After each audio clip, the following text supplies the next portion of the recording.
Hola, buenos días. Queremos presentar hoy un desayuno más desde la Asociación Española de Franquiciadores y para eso tenemos al representante y director técnico José Caballero de Tecnoplus, que nos va a hablar de un tema que es de radiante actualidad, muy importante en el sector del comercio en general y de la actividad económica, como es la nueva ley de protección de datos. Creo que hay bastante desconocimiento, creo que la gente ya se va sensibilizando, pero como ayer decía una buena amiga mía, Susana Fernández, es que el día 25 empieza. No es que a partir del 25 tenemos tiempo, sino es que el día 25 entra en vigor y sabemos lo que podría ser. Entonces, desde la asociación queremos dar esta pequeña ayuda. Yo sé que muchas empresas ya han empezado a dar, bueno, habrán tenido que haber dado los pasos, pero creo que era un refresh que era bueno que diéramos para los socios y todos nosotros tener una mayor comunicación y mayor información de la ley, de la nueva normativa que va a entrar en vigor. José, un placer, muchas gracias por venir, muchas gracias Susana por habernos hecho de embajadora y del tema y nada, encantado y en tus manos. Gracias a vosotros. José. Muy bien.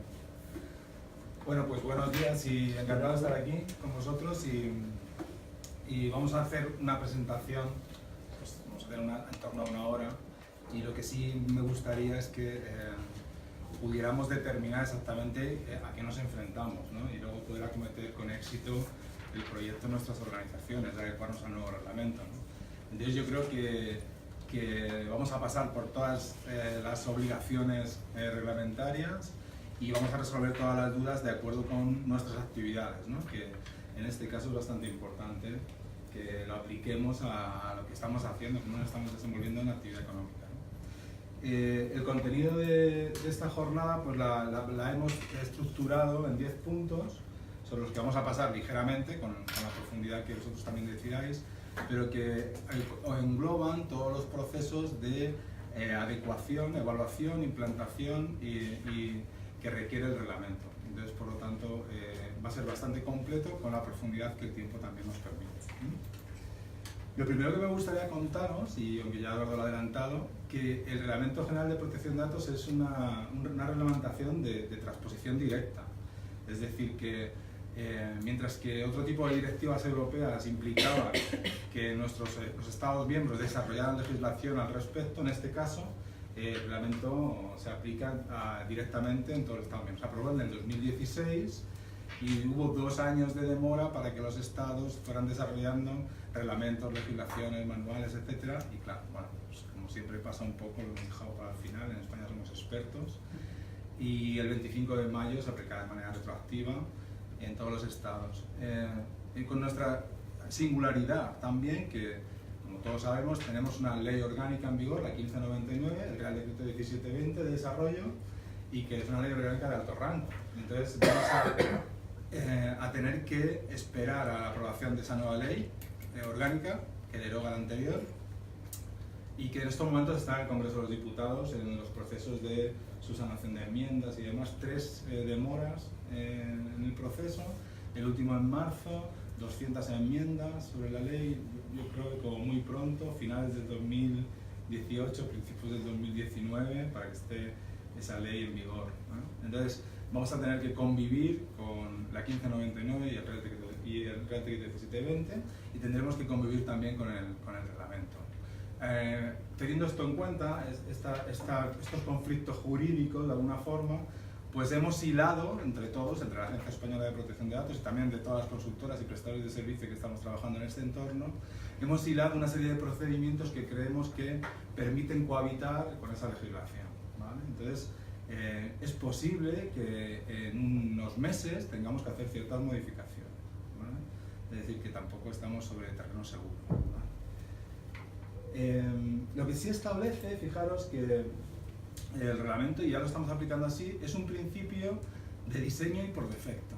A mí me parece interesantísimo este principio y además me parece muy halagador por parte de la Unión Europea. Es decir, nos ponen en términos profesionales por fin, ¿no?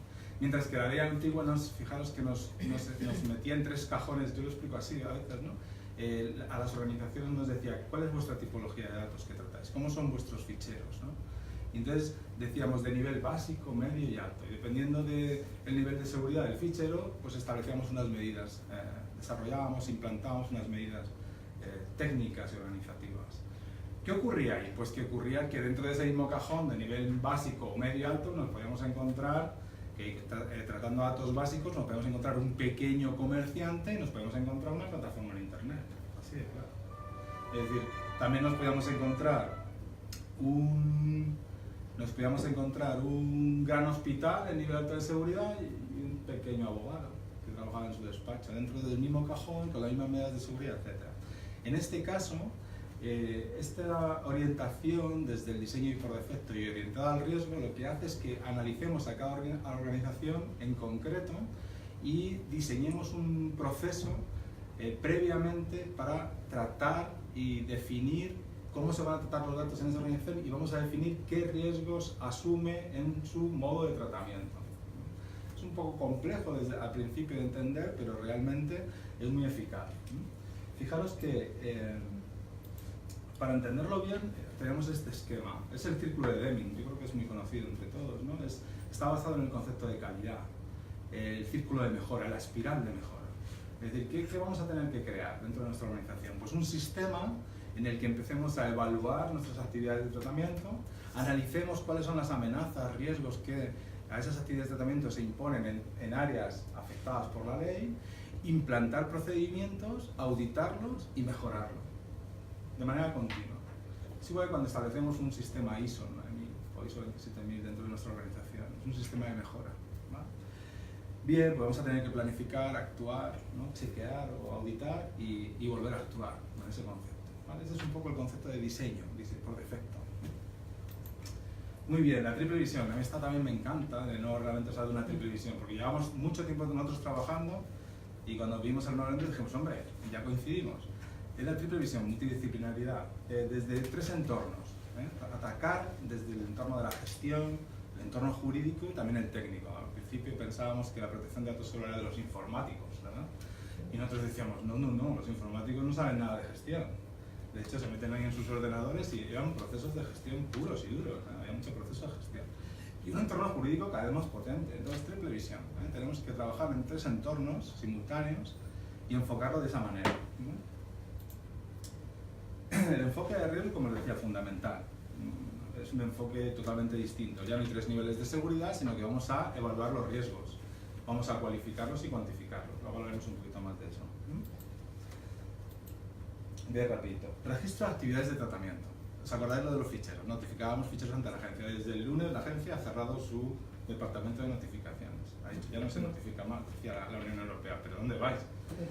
Con tanta notificación, modificación, altas, bajas. Eso produce un gasto excesivo en la administración pública y no tiene ningún sentido. No vamos a notificar más que brechas de seguridad y vamos a notificar algún tipo de nombramiento dentro de la organización para que la agencia conozca con quién se tiene que poner en contacto. Pero lo que es notificar el fichero no nos interesa. Registrar en vuestras organizaciones las actividades de tratamiento. ¿Qué actividades de tratamiento estáis desarrollando dentro de la organización? Entonces, dentro de un fichero de clientes, su puesto anterior, podemos tener muchas actividades de tratamiento. Tendremos, voy a poner un ejemplo, tendremos una que será la gestión fiscal, administrativa, contable del cliente. Esa es muy limitada, solo para facturar el servicio que prestamos y demás. Tendremos otra que será el envío de comunicaciones, es totalmente distinta, utiliza tecnologías distintas, tiene finalidades distintas, ¿verdad? Tiene incluso encargados de tratamiento distinto, lo puedo hacer en términos propios o encargar a un tercero, alguien de marketing que me diga, oye, gestióname todo el tema de news, ¿no? Entonces, voy a tener que analizar las actividades de tratamiento por separado. Eso es importante. Bien, ese registro de actividades contiene una serie de información sobre la actividad de tratamiento que es finalidad, tipología, cesatarios, a quién cedo los datos, ¿no? Si hay transferencias internacionales, eso es muy importante. Tenemos tres posibilidades con las transferencias internacionales. Que yo recabe el consentimiento del afectado y que por lo tanto esa transferencia internacional esté en una base jurídica la más potente de todas, es que el afectado me autoriza. Y si me autoriza, yo puedo ceder los datos a cualquier país del mundo. Pero siempre no es posible recabar el consentimiento del afectado. Hay veces que soy un encargado del tratamiento de otro y quiero establecer mis CPDs, mis centros de proceso de datos, los quiero establecer fuera de España. En la Unión Europea, perfecto. Dentro de lo que llamamos campo seguro de tratamiento, perfecto. Una lista de países autorizados por la Unión Europea. Vale. ¿Y qué más? ¿Y dónde puedo ir a tutelarme a la agencia? Digo, mira, soy encargado de tratamiento de este prestador de servicio, quiero utilizar los servidores, ordenadores que tiene una empresa que está en Angola. ¿Me autorizas a que haga ese proceso de datos? La agencia va a analizar quién es la empresa, dónde está ubicada, me va a dar el número de registro y voy a poder tratarlos. O no. O me niega el tratamiento en un país destinatario que está fuera de la lista de lo que llamamos escudo seguro. ¿Vale? Eso sería importante reflejar en cada actividad de tratamiento. Antes hablábamos de transferencias, pero no organizábamos la información de la misma manera. Entonces lo que estamos haciendo es reorganizando un poco la información interna dentro de nuestra organización. Bien. Además, también tendré que establecer dentro de mi actividad de tratamiento un esquemita o un esquema en el que establece el ciclo de vida del tratamiento. De dónde vienen los datos, qué hago con ellos, cuáles son los plazos de conservación, que hablábamos esta mañana, en la que hay mucha... ¿qué vamos a tener que hacer con los datos? ¿Destruirlos? Sí. La mejor medida de seguridad del tratamiento, sobre el tratamiento de un dato es la destrucción, la eliminación.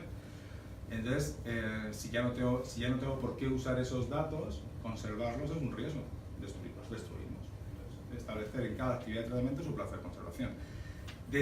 Nos estamos encontrando desde actividades de tratamiento que el plazo de conservación es segundos, en temas en internet, notificaciones HTML, gateway, en los que se recogen datos, se tratan, se categorizan, se devuelven y se borran, hasta años. Depende de comunidades autónomas. En el entorno de salud nos encontramos Canarias 20 años, Navarra 15 años, es decir, que cada legislación afectada en nuestra actividad de tratamiento va a imponer esos plazos de conservación. Evidentemente tenemos norma de rango nacional o estatal que nos dice, pues, a nivel fiscal, ¿no? A nivel económico, tributario, ¿no? Pues son plazos que todos conocemos, pero habrá otros que tendremos que ir al detalle. Por ejemplo, videovigilancia, en cualquiera de sus formas, pues un mes el plazo de conservación de las imágenes. No podemos mantener imágenes obtenidas a través de un método de videovigilancia más de un mes, ¿no?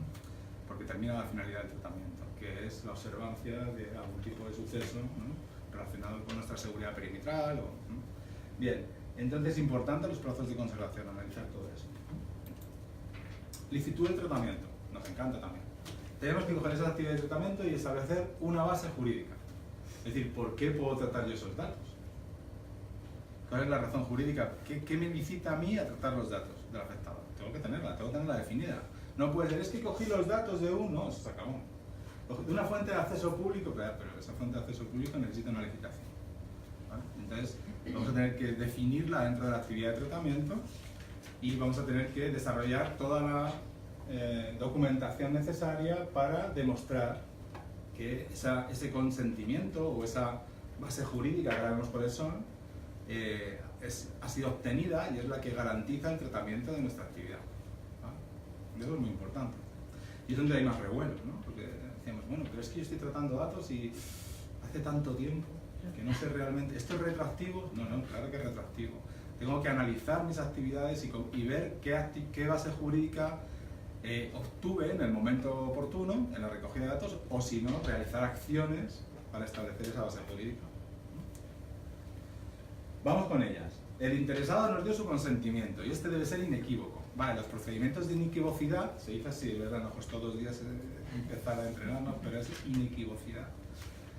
Esos procedimientos son variopintos. Es decir, no solamente es el explícito, que es el de la firma, sino que podemos establecer procedimientos con el afectado que a posteriori yo pueda demostrar como responsable que él me dio su consentimiento. Por ejemplo, decía Eduardo, vamos a subir tus imágenes a internet. Bien, mi simple presencia o una cámara delante es un procedimiento suficientemente inequívoco. Pero Eduardo, ¿podrás demostrar mañana que esa situación se dio? En el caso de que yo te hiciera algún tipo de reclamación, probablemente no. Acudiría mejor.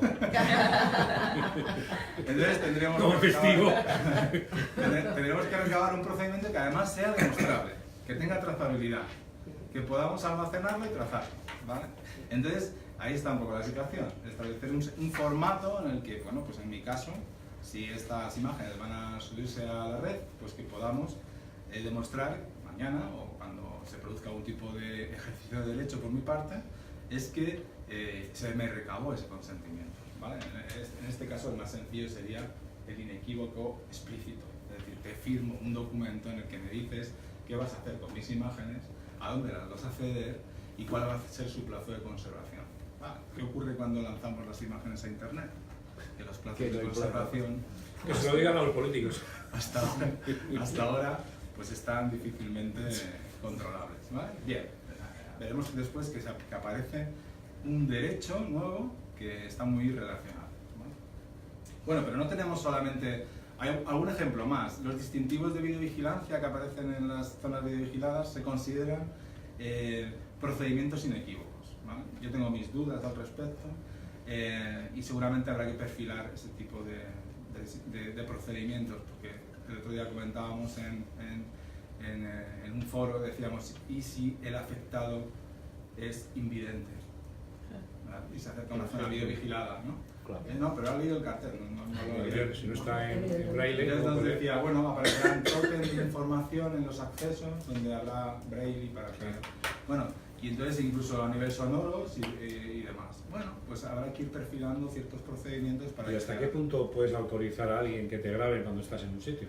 Es decir, porque claro, tú en una visión sí, pero si tú entras en un centro comercial y hay autovigilancia, ¿está por encima de tus derechos el hecho de que te graben por seguridad? ¿O realmente cómo admites que a mí yo te autorice a que me grabes en mi paseo por Carrefour? Claro. O Carrefour, o que sea. Sí. La situación al final se plantea, hay un interés, se solapan el interés del afectado, los distintivos deben aparecer en las zonas de acceso, de zonas vigiladas, y nosotros con nuestro criterio, pues decir, queremos entrar en una zona donde voy a ser grabado, entonces no entrar. Esa es la diferencia, simplemente si entro estoy dando consentimiento. Para bajar el número de divorcios. Para mí es muy débil ese consentimiento, ¿verdad? Sin tener una información. Pero bueno, es así, es la situación. Sí, pero se supone que toda esa grabación no sale de ese centro. No, se supone exacto. El plazo de conservación es muy limitado y solamente la finalidad y el destino de las imágenes es para garantizar la seguridad de las zonas comunes, perimetrales o sobre la seguridad del edificio. Claro, ¿no? claro. Bueno, y además se debe hacer unas condiciones específicas. Quien visualiza las imágenes debe ser un personal autorizado por el Ministerio del Interior, a través de empresas autorizadas y demás. Es decir, no, la videovigilancia también está muy bien regulada por toda la legislación de seguridad privada.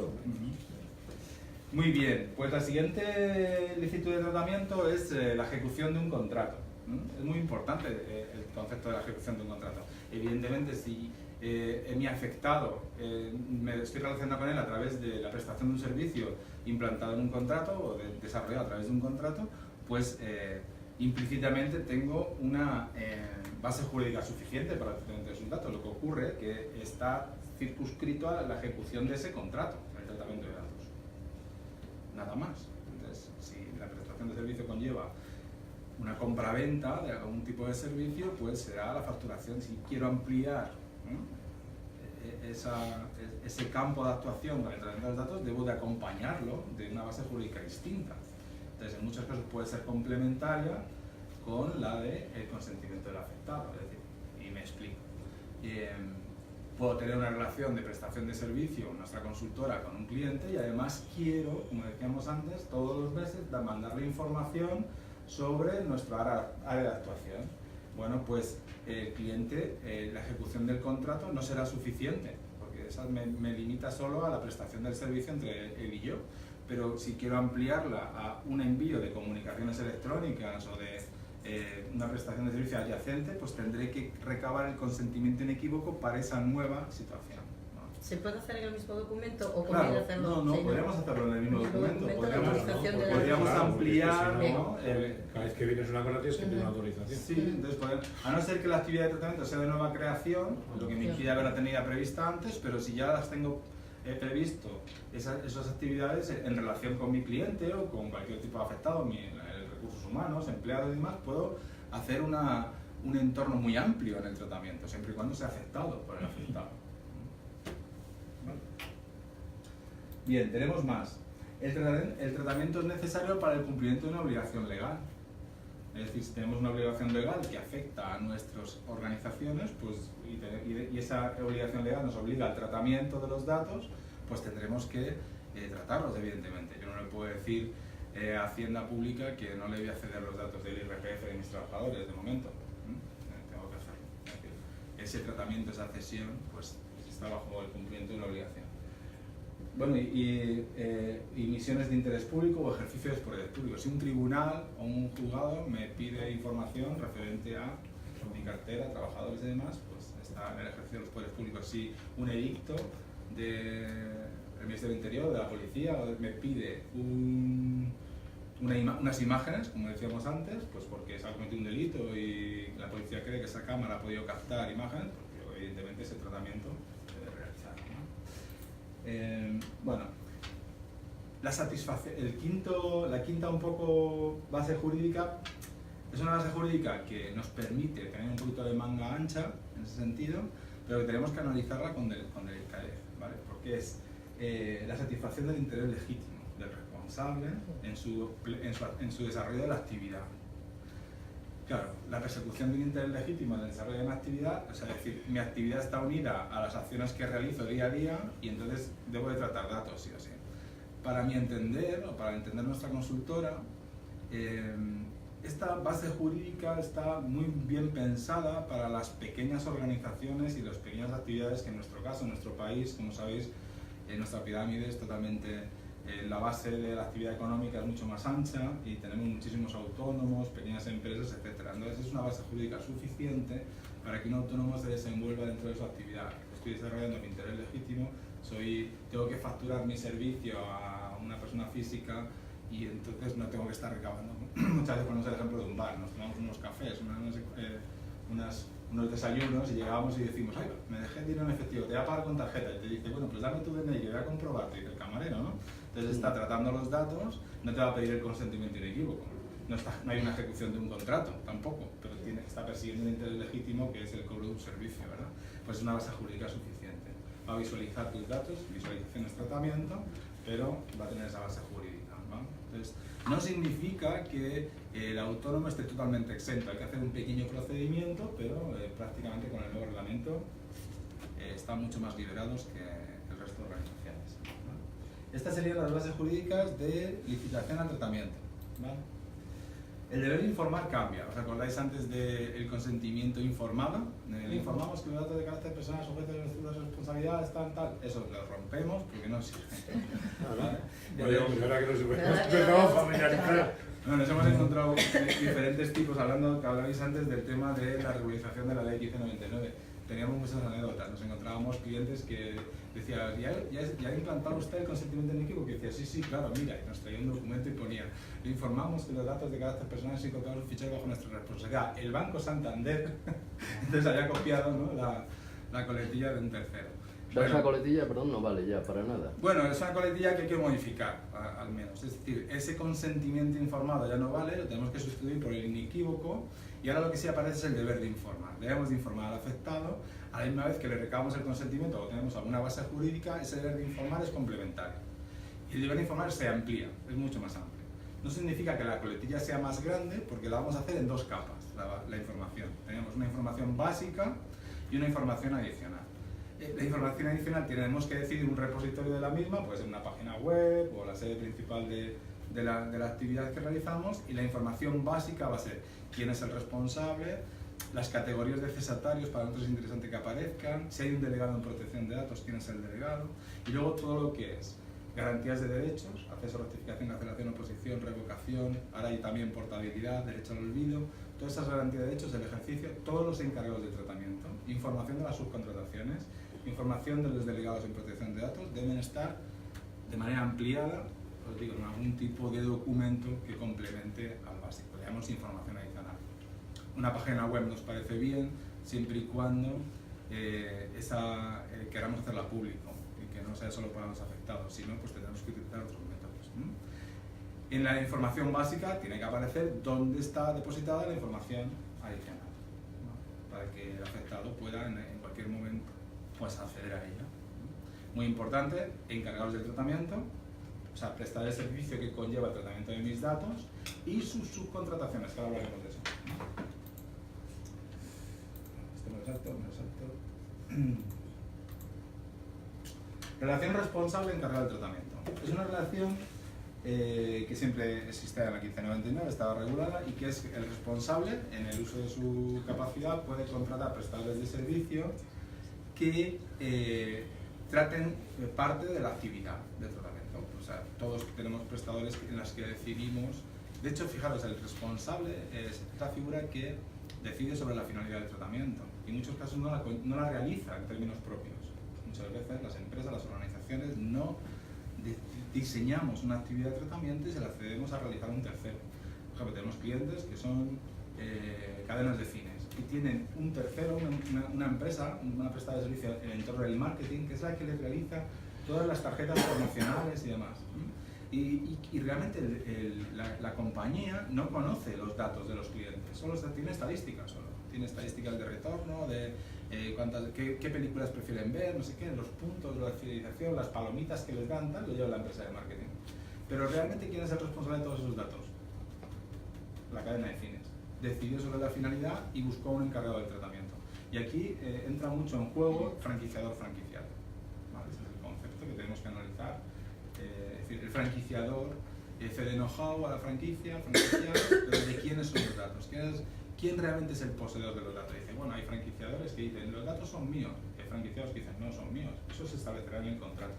Es decir, yo como franquiciado puedo estar capturando datos propios y cediéndolos al franquiciador como un encargado del tratamiento para realizar determinados procesos de marketing, de conocimiento, de información, de Big Data incluso. Entonces tendremos que regular esa relación, ¿vale? Franquiciador, franquiciado, y determinar bien quién es el responsable y quién. Encontramos diferentes tipos de casos. Hay casos en que es el franquiciado, la mayoría de los casos en que el franquiciado en su entidad jurídica propia es el responsable del tratamiento y el franquiciador el encargado. Y hay casos que es al revés.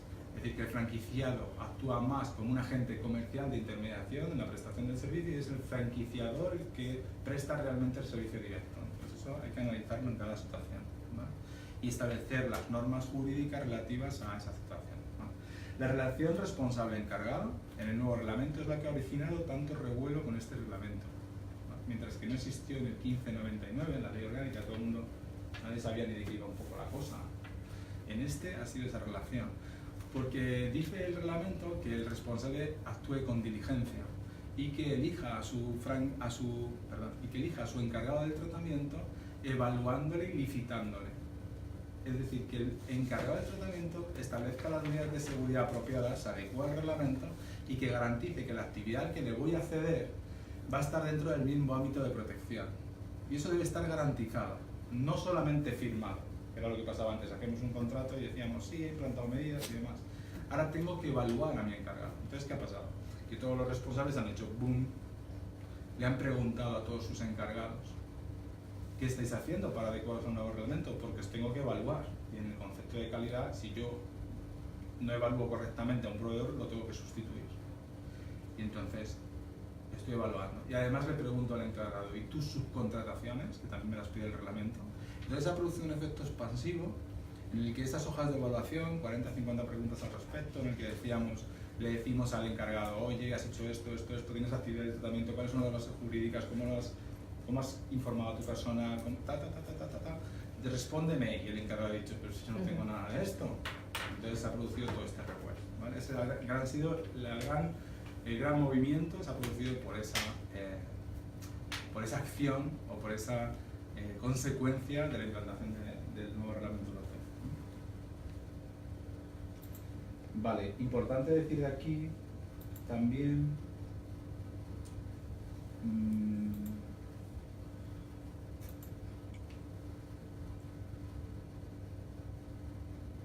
la licitación.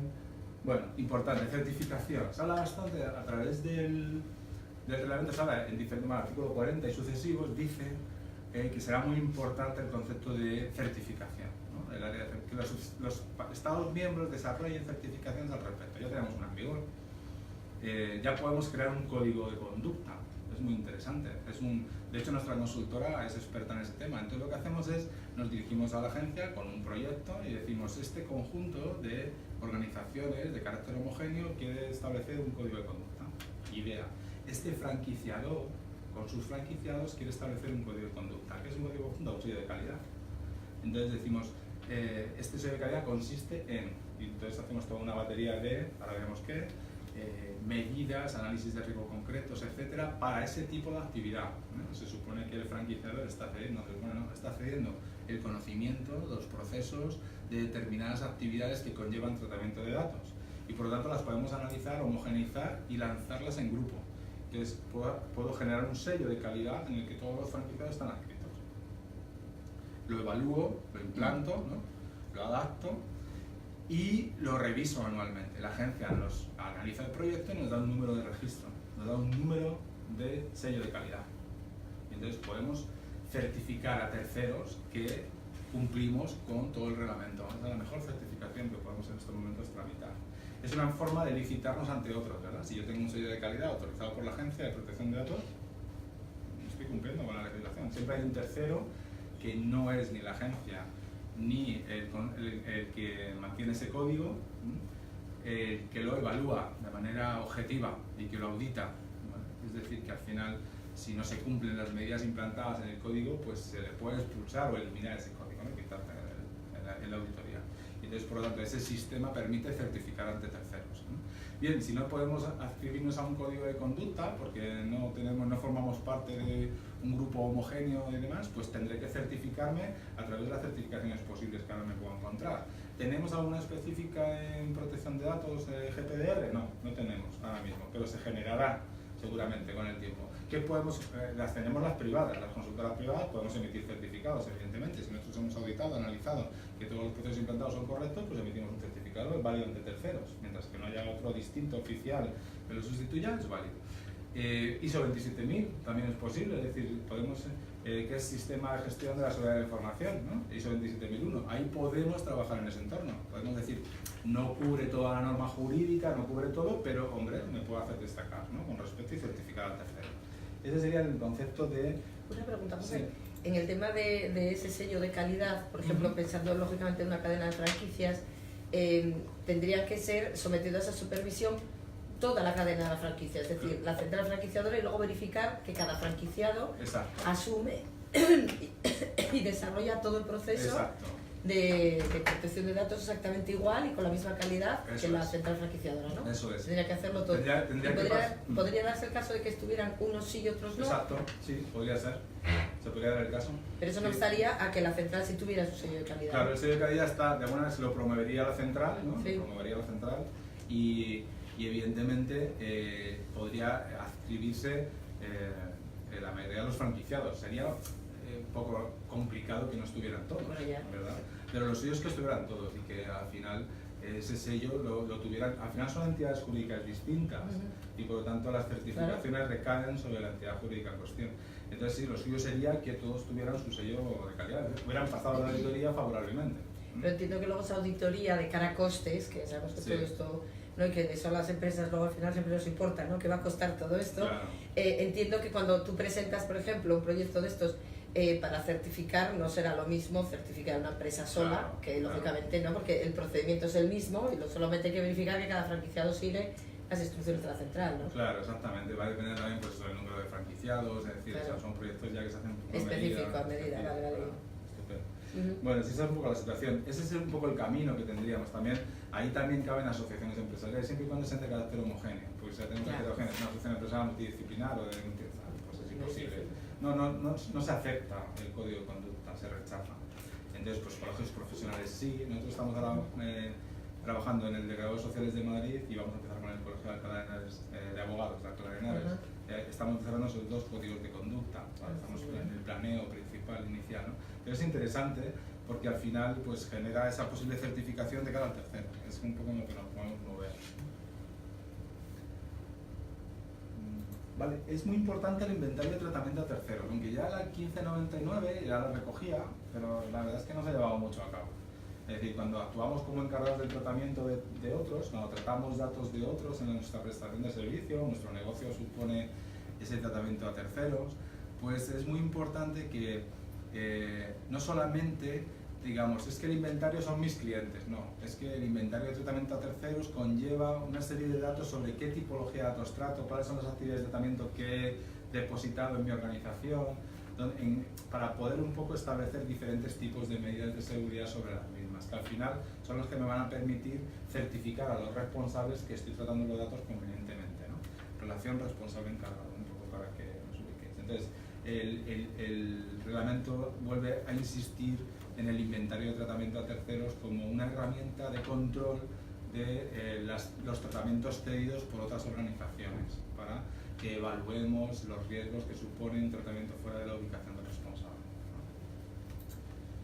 ¿no? Bueno, evaluación de impacto, le llaman PIAS o en español evaluación de impacto en protección de datos, EIPD. ¿Cuándo tenemos qué es una evaluación de impacto? Bueno, pues lo que en las actividades de tratamiento que hemos definido, lo que tenemos que hacer es considerar si esa actividad de tratamiento requiere de que realicemos una evaluación de impacto de los riesgos, ¿no? Es decir, que hagamos un informe más detallado de determinados procesos que estamos realizando dentro de esa actividad de tratamiento y que hagamos un informe final con las amenazas, riesgos que se incurren y demás, ¿no? Bueno, ¿cuándo vamos a hacer una evaluación de impacto? Pues cuando los datos que tratamos en esa actividad de tratamiento sean especialmente protegidos, ya los conocemos un poco todos de la otra legislación, o sea, que conlleven un alto riesgo en el tratamiento para los afectados, para sus libertades y sus derechos fundamentales, en los que también los datos que sean masivos, que hagamos un tratamiento masivo, no siendo especialmente protegidos, pero que sea un tratamiento masivo de datos, que sea incluso habitual, es decir, que el tratamiento no sea puntual e incidental, sino que sea un tratamiento constante, habitual de los afectados. Nosotros en nuestra consultora también revisamos o analizamos el uso de los CPD, es decir, cómo estamos tratando los centros de proceso de datos, qué tecnologías se están utilizando. Evidentemente, si estamos utilizando tecnologías que son más intrusivas o que conllevan mayores riesgos, ¿no? por ubicación, uso y demás, pues también recomendamos y realizamos las evaluaciones de impacto. Bueno, no sé, hay otros compañeros que también dicen hagamos siempre una evaluación de impacto, que no quita nada, ¿no? Hacer una evaluación de impacto. Porque al final, si tengo que analizar riesgos igual, pues bueno, nosotros como en nuestras actividades las empresas con las que trabajamos, las organizaciones, las tenemos de diferentes tipos y de tamaños y al final decidimos hacer la evaluación de impacto cuando es estrictamente necesario, ¿no? Pues también para ahorrar costes y no es lo mismo hacer un proyecto de una gran empresa que mover muchos clientes. Entonces intentamos que la evaluación de impacto se realice cuando realmente es necesario para el responsable. Bueno, un poco para entrar en detalle de la evaluación de impacto, es un ejercicio de análisis de riesgo por cada actividad, como comentaba.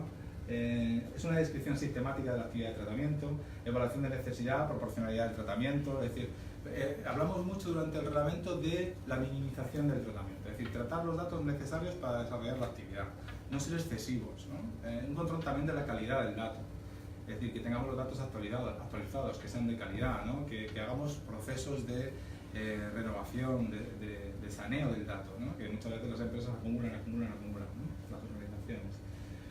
Medidas previstas para enfrentar los riesgos técnicos, herramientas y de garantía jurídica, ¿no? Bueno, veremos también que la evaluación por legitimación, justificación del tratamiento, unidos a la finalidad, a veces tratamos datos que no están unidos a la finalidad, tenemos que hacer esa revisión de esa actividad de tratamiento. Nos encontramos con datos en los que, bueno, pero ¿para qué necesito tener datos de un entorno familiar si no lo estoy realmente utilizando? Pues evidentemente esos datos hay que eliminarlos y minimizarlos al máximo, utilizar las tecnologías adecuadas, que no haya posibilidad de procedimiento de la tecnología, y el principio de limitación, determinar muy bien los plazos de conservación de los datos, ¿no? Antes lo comentábamos, pues las organizaciones acumulan datos y dicen, pues si tengo datos de hace 20 años que no debería tenerlos, pues claro, entonces en el ciclo de tratamiento tenerlo claro. Bueno. Claro, en ese caso, un inciso. Cuando habla de tecnología adecuada, ¿a qué te refieres exactamente? Bueno, pues que vamos a utilizar una tecnología adecuada a la actividad de tratamiento que tenemos entre manos, que estamos analizando. Es decir, que las aplicaciones que utilizamos tienen las medidas garantizadas de seguridad para que no haya consecuencias en la seguridad, resiliencia, el tratamiento de los datos, es decir, que estamos utilizando una tecnología adecuada en tanto aplicaciones, sistema de información físico, es decir, que, a ver, llevado a lo habitual, un ejemplo, pues que no he contratado una plataforma de internet que no me ofrece ninguna garantía, es que es gratis, ¿no? El concepto este de gratis. Y estoy utilizando para enviar correos electrónicos la plataforma X, y es gratis. Te dice el responsable, es que es gratis. Y bueno, pero el análisis habrá que hacerlo más profundo, no el concepto solo de gratis. Porque además vivimos en un entorno económico en el que el concepto de gratis pues, no existe. Entonces, si es gratis es porque realmente está adquiriendo... ¿Dónde está el valor añadido entonces de esta organización? Pues en el tratamiento probablemente indebido de los datos que tú estás introduciendo en ella, ¿no? Entonces, ese es un poco el análisis de la tecnología apropiada. Hay veces que te decimos, bueno, pues en esta actividad de tratamiento hemos implantado un sistema de seguridad, pero no está actualizado. Pues esa tecnología que permite asegurar la reposición de los datos de la ciudad no está realizada, ¿vale? Entonces, es revisar en ese sentido la tecnología que vamos a utilizar. A veces es excesiva, a veces no es necesaria, es una tecnología con mucho riesgo, ¿no? Luego, a veces hacemos notificaciones HTML en tiempo real, está de moda. Nosotros somos operadores de telecomunicaciones y los clientes nos piden, ¿por qué no nos dais esto del SMS que nos llega al móvil y tal? Están encantados con eso, ¿no? Bueno, pero es una tecnología que hay que aplicarla en un determinado entorno y con una seguridad concreta, ¿no? Y entonces nos encontramos con empresas que prestan servicio contra servidores en los que no hay zona desmilitarizada, que hay ataques todo el rato a los servidores, es decir, que no se han establecido aplicaciones de servicio, no se ha analizado que el servicio sea correcto para la actividad de tratamiento. Y además estamos tratando miles de datos masivos, o sea, es decir, que no es que sea luego los datos de andar por casa, sino que tenemos unas bases de datos increíbles en las que nos estamos moviendo con perfiles, con respuestas automatizadas, o sea, que hacemos de todo y lo estamos haciendo con una tecnología que está cogida con pinzas. Entonces, es analizar esa parte. Una pregunta, José, en relación con lo que hablábamos antes de empezar, con, por ejemplo, eso decíamos, ¿no? Que se conservan datos, mismamente por ejemplo, la asociación. ¿Qué pasa con las asociaciones, con los socios que dejan de ser socios? ¿Cuánto tiempo se tiene que guardar esa información? Tengo una parte económica, ¿no? La actividad de tratamiento de... No, yo lo tiré, cuando el momento que... Perdona que te interrumpa, en el momento que deja de ser socio se manda la carta y se destruye la información, no tiene ningún sentido tener... Bueno, no se ha destruido nunca, o mucha gente esa cosa, ¿no? Pero bueno, pasa a un archivo de bajas y que igual tienen hasta color amarillo ya algunas, ¿no? Es decir, lo mismo que las altas. Claro. Pero bueno, que este viene muy bien para hacer una limpieza del almacén que no veas. Claro, los plazos de... Fijaros, por eso aquí entra tiene mucho sentido la división de las actividades de tratamiento. Es decir, mientras que antes teníamos un fichero que era asociados y ahí metíamos todo, pues ahora al dividir la actividad de tratamiento tenemos plazos de conservación distintos. Por ejemplo, la parte administrativa, porque esos socios habrán pagado una cuota. Correcto. Claro, entonces yo de cara a la hacienda pública tengo un plazo de conservación determinado, 5 años. Correcto. Bien, pero la actividad de tratamiento que recogimos para enviar mails y news todos los meses a nuestros... O todos los días. O todos los días a nuestros asociados, depende, ¿no? Del grado de... Somos muy activos nosotros. Vale, pues esa actividad de tratamiento, al separarla, fijaros, ¿qué plazo de conservación tienes si yo me doy de baja? Ninguno. Me tienes que dar de baja inmediatamente. Entonces tengo un plazo de cancelación justamente cuando se extingue el contrato. Mi consentimiento, mi relación contigo. Entonces, si yo lo extingo, se acabó el tratamiento. Tienes que destruir ese dato. ¿Incluso la parte administrativa de ese socio antiguo? Son no, dos. ¿Ves que va por dos líneas distintas. Una la legal, mantengo la administrativa montada 5 años porque pero la otra actividad de tratamiento destruir en el momento. Además, aparece el concepto del derecho al olvido, ¿no? El concepto de internet, ¿no? ¿Qué ocurría? Nos dábamos de baja en la plataforma X, a mí me ha pasado, y de repente digo, wow, un año después, me había dado de alta otra vez, y pongo José Caballero tal, y me dice, hola José, ¿qué tal estás? ¿Quieres las fotos que guardaste? ¡Pum! Me ponen las fotos. Digo, pero si yo me había dado de baja, ¿no? No, pues no te habías dado de baja, estaba todo allí todavía. Bueno, pues ese derecho al olvido, ese derecho a la cancelación total de los datos, prevalece ahora en el nuevo reglamento. Y nosotros ya hemos probado hacer ejercicios de cancelación y muy eficaces, mucho más que antes. Las redes sociales se han adaptado bastante, las políticas de privacidad son mucho más manejables por parte del usuario, mucho más accesibles, y ellos realmente contestan en plazo y en ejecución a los derechos que ejercemos. Eso es muy interesante, ¿no? De cara a las garantías por parte de los afectados, ¿no? Del ciudadano, ¿no? Bueno, vamos a hablar... Perdóname, una pregunta, sí, al hilo de esto. Lo que pasa es que los que trabajamos en expansión, pero por libre, no dentro de una empresa, o sea, trabajamos para muchas empresas, Ajá. claro, nos llegan datos todos los días. Claro. Entonces, ¿qué ocurre? Si yo tengo el dato tuyo, Ujú. yo te mando una información, tú me contestas diciendo que te borre de la base de datos y yo te borro, pero al día siguiente contrato un cliente nuevo, un franquiciador nuevo que es mi cliente, y resulta que en los datos que me envía ese cliente vuelves a venir tú, porque vienes por ese Claro, cliente. claro. Y te vuelvo a enviar otra vez otra comunicación y me dices, oiga, que yo le dije que me diera de baja. Claro, sí, yo te he dado de baja, pero es que me has vuelto a entrar otra vez Sí. y yo desconozco que me has vuelto a entrar, porque yo no me quedo con los nombres, evidentemente, de cientos o miles de personas. Claro. ¿Qué ocurre con eso? Vale, el concepto sí es muy habitual y es la corresponsabilidad por parte del responsable y encargado del tratamiento. Es decir, en el proceso de cancelación y eliminación de los datos juegan, pues baza, como hemos hablado, el responsable, para el que estás trabajando de alguna forma, ¿no? y el encargado del tratamiento como responsable de su propia actividad. Entonces, cuando se produce un ejercicio de derecho contra un encargado del tratamiento, el encargado del tratamiento debe ponerse en contacto, ya sea con la figura del delegado si existe, o con el responsable o su responsable de seguridad. Y debemos de hacer una cancelación simultánea de los datos. Si mañana me llega el mismo dato, me llegará por otro origen, me llegará por otro responsable, porque por este mismo ha sido cancelado. A no ser que yo haya recabado otro consentimiento inequívoco nuevo.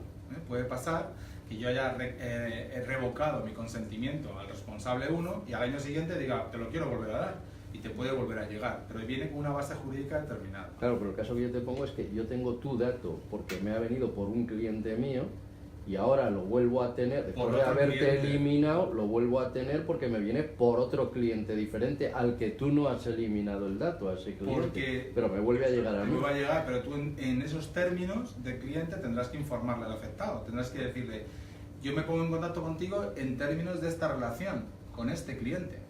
Tendrás que informarle. Eso es muy complicado, ¿no? A través de código, a través de... O sea, tendrás que hacer una comunicación en el que el afectado entienda por qué le viene esa comunicación. Porque él tiene que tener una base jurídica con ese responsable.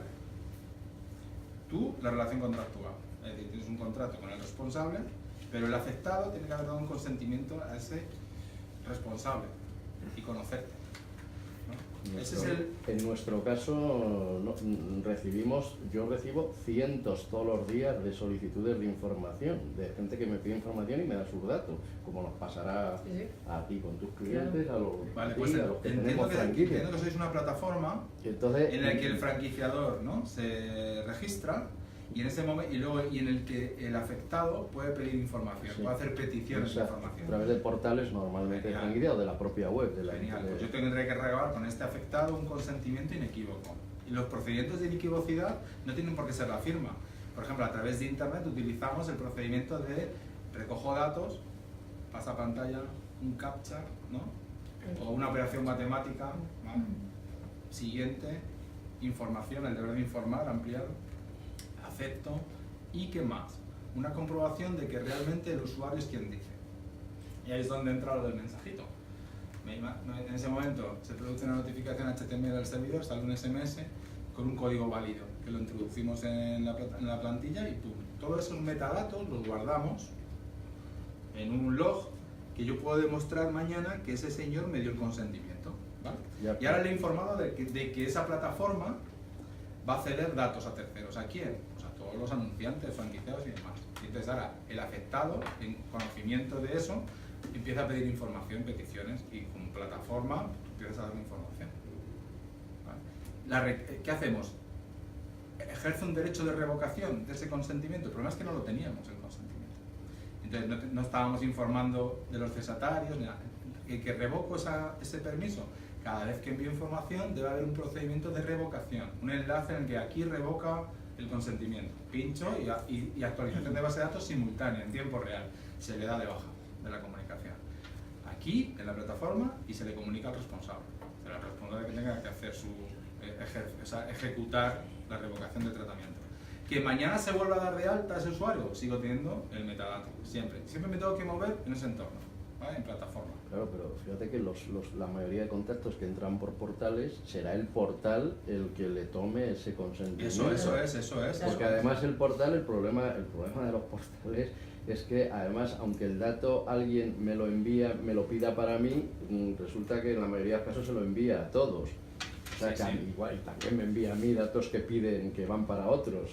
Entonces... El portal debe de informar de los cesatarios. Cuando yo recabo la información, en el concepto de información tengo que decir a quién se los voy a ceder. Me dicen, hay gente que me dice, ¿toda la lista? Pero Toda son la los lista. portales, no nosotros. Sí. Mira, El tenemos portal una empresa... tiene- Claro, claro. Tenemos una empresa como cliente, sin decir nombres, que genera información a todo el mundo, es una emergencia de noticias. Y me dice, pero es que no te puedes imaginar los destinatarios, son miles. Digo, va, pues no toda la lista, entonces vamos a poner categorías de destinatarios, pero por lo menos tengo que poner información. ¿Hacia dónde va dirigida? Pues a todas las entidades, y me pone, es que es en países, por países. Agencias de noticias de Chile, periódicos principales, son todas las categorías de todos los países. ¿Sí? El afectado tiene que conocer los destinatarios. Ya los puedo conocer nominalmente o a través de categorías, pero tengo que establecer información.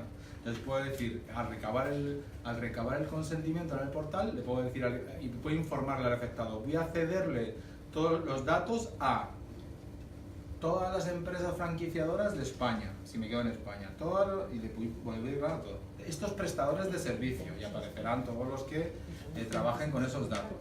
Y al generar la revocación del tratamiento, cuando alguien quiera revocar esa autorización, ese consentimiento, pues tenemos que establecer un procedimiento eficaz en el que todos los intervinientes en el ciclo de tratamiento estén informados y produzcan un saneamiento tal. Es procedimiento de gestión. Pero ¿sabe? Eso, yo estoy pensando así sobre la marcha, que yo os he preguntado antes lo del tema de los portales. Efectivamente el portal ahora tiene su trabajo porque es el primer contacto, ¿no?, con el portal, pero a mí yo veo en 100 franquicias tanta gente, esa gente va a mi base de datos y a partir de ese momento yo le voy a mandar mi newsletter, yo le voy a mandar... Que tú ves tanta gente, ¿a qué te refieres? Candidatos. A la gente, los Sí, interesados... lo que te acabo de decir yo, todos los Pero los interesados. interesados en tu marca. Pero entran, Sí. no, yo digo, No. entran primero No, a través de no. 100 franquicias. En franquicias Sí. a mí el De un portal. me mandan un mail, o sea, un portal de estos que nosotros pagamos para que publiciten nuestra ficha y tal. A mí me entra ese interesado. A ese interesado yo le mando mi información, se la mando yo desde mi correo. Pero es que el portal tiene que recabar Claro, sí, el sí. consentimiento y los cesatarios. Claro, Entonces eso está claro. el afectado sabe que le van a ceder los datos a ti. Claro, Y entonces tú tienes una base jurídica suficiente, que es la ejecución del contrato entre el portal y tú. vale, pero entonces, si se quiere dar de baja a ese cliente, o sea, por ejemplo, si quiere dar de baja de mi Al newsletter, portal. se dará de baja no, pero de mi De newsletter la que tuya, la mando a ti. yo. A ti. Ya está. Ya está. Claro, ya está. Perdón. Yo lo veo muy complicado. Eso los portales No, no lo van a No, hacer. complicado, ¿eh? Sí. Hasta que Más nos familiarizamos. Ya. Bueno, es complicado. No, es un proceso complicado. Yo creo que las cosas tienen que cambiar, porque de cara a los portales actuales de Internet, digamos, se crean su propia publicidad, haciéndonos entender a los franquiciadores que tenemos muchos contactos y luego esos contactos no son reales. Claro. Es decir, cuando yo estoy, por ejemplo, en comercio vario y sin querer al candidato le dicen, ¿quiere usted información de todo el sector? Entonces dan una teclita y junto a mí hay 54 empresas más que reciben ese candidato. Entonces ese señor llega un momento que dice, bueno, si yo había pedido solamente información de pajarerías, ¿por qué me han llamado 55 personas? Estoy harto de todo esto. Entonces yo creo que la ley de protección de datos aquí contra los que van a ir o los que van a tener que cambiar son los portales de Internet. Claro. Porque yo no, a nosotros, yo prefiero tener 5 candidatos que cuando hablo con ellos sepan que están hablando de mí porque han pedido a 2, 3 personas como yo, que no a 55 que tienes que tener un equipo de gente llamando y llamando y llamando y luego el efecto, digamos, Contrario lo que se produce. te conviertes en el 0,5, 0,7%, un 1% de resultados después de hablar con 100 personas para Sí, la reversión encontrar es una mucho firma. menor, claro. Entonces, Porque el filtrado no es correcto. y luego No, es que no sea correcto, es que las portales lo hacen Lo a hacen a posta, como propósito, está diciendo sí. Antonio, para que parezca que recibimos más candidatos de los que... pero no solamente eso, sino que además se está creando pues, una especie de, no sé si denominarlo lobby, pero que los portales un mismo propietario es dueño de 4 o 5 portales. Con lo cual esa información, dices, pero bueno, si no es que te lleguen, porque nosotros hemos hecho pruebas para ver si se traspasan, digamos, las fichas de uno a otro para parecer que hay más volumen de negocio, y no suele pasar, pero sí es, realmente, si vengo yo a esta reunión es un poco por la preocupación que tenía José Antonio también de decir, yo cuando acabo el año con más de 4.000 correos electrónicos, de los cuales al final resultado real ha sido muy poco, toda esta información que hay que hacer con ella. Destruirla. La que no vas a utilizar, el fichero temporal. Nosotros le consideramos el concepto de fichero temporal. Yo puedo estar recabando información durante un proceso de adquisición de clientes potenciales y después de ciertos filtrados, categorías y demás, el resto destruirlo. Mi pregunta es, solo una pregunta. ¿Sería algo alegal, ilegal, un candidato ha pedido información de un sector? Equivocadamente o no, se le ha pasado hacia un sector. Si yo tengo un grupo de franquicias y veo que a los 2-3 meses esta persona pues al final no le ha gustado mis franquicias. Yo esos datos, ¿podría mandar la información de otras franquicias? Sí, dependiendo de cómo hubiera recabado consentimiento inequívoco y cuál amplia es la finalidad del tratamiento. Cuando recabo el consentimiento inequívoco del afectado, debo determinar la finalidad del tratamiento y los cesatarios. ¿Quién van a tratar los datos? Si yo en ese procedimiento he sido lo suficientemente amplio y he establecido diferentes tipos de actividades y el consentimiento ha sido recogido en ese término, sí podría hacerlo. Sí, también es permitido el concepto de flujo entre grupos de empresa. Hay que darle alguna forma en el entorno jurídico, pero si somos un grupo de empresa, podemos tener movimiento entre las empresas del grupo, pero son empresas del grupo, deben de estar participadas. Sí, solo otra pregunta. En cuanto cuando un candidato llega a internet y simplemente quiere usted información, ya sé, el TIC, ¿sí es suficiente como para...? No es Porque suficiente. para mí me da la sensación que No es dentro de los suficiente. portales de internet, yo gracias a Dios no tengo, lo digo porque parecería, pero yo de ser un consumidor del portal, me cabrearía. Si con ese clic ya, ¿verdad? No, evidentemente no es suficiente. Y hablábamos al principio de un procedimiento complejo en el que se mezclan recogidas de datos propias del afectado, mezclado con operaciones que identifiquen que no soy una máquina, bueno, el famoso CAPTCHA, sí. Operación matemática, incluso fija en el tratamiento de datos de menores, que la ley permite el tratamiento en internet con 14 años, sin la tutela de padres. Estamos desarrollando procesos tecnológicos en los que le hacemos preguntas en los que su inteligencia, fijaros, ya podría poder contestarlas, incluso temas de inteligencia lateral, de pensamiento lateral, algún tipo de pregunta, y a un niño menor de 14 años le cuesta responder. ¿Nosotros como clientes seríamos responsables o es el portal el responsable? Claro, es el que recaba la información es el portal, sí. y nosotros nos apoyamos en la base jurídica de ejecución de un contrato, somos encargados del tratamiento. Entonces es el portal el que debe de establecer ese procedimiento que estamos comentando. Pero no tenemos ningún contrato con el portal. Tenéis que tenerlo, ahí es donde está la situación, ahí está la debilidad. Que si no, entonces en el análisis de la actividad de tratamiento tenemos que generar... Pero si no tienes ningún contrato con los datos del portal. No, a ver, si tienes claro, tú te habrás llegado a un acuerdo con él, unas condiciones económicas y te llegas a unas condiciones económicas. Claro, tendrá que estar registrada. Ya tienes una relación jurídica. Eso es. Pero que no está explícito en el... Deberá estarlo. Se están generando anexos nuevos, la situación se plantea de la siguiente forma. Ahora, cuando entre en vigor, pues habrá denuncias y tendremos que empezar a adecuarnos de verdad, ¿no? Realmente el portal lo que puede decir, oye, que yo quiero trabajar en este portal, te manda una ficha y te dice, lléname esta ficha con tus datos. Oye, pero hay que ir adelantando que si no se va a cosa. No, pero es que voy a tardar, es que estamos muy cerquita Entonces, avanzo en Una esta vez parte. terminamos y que es luego muy- entramos en coloquio. Que en sí, esta ¿no? parte que es muy interesante y luego abrimos el coloquio y podemos...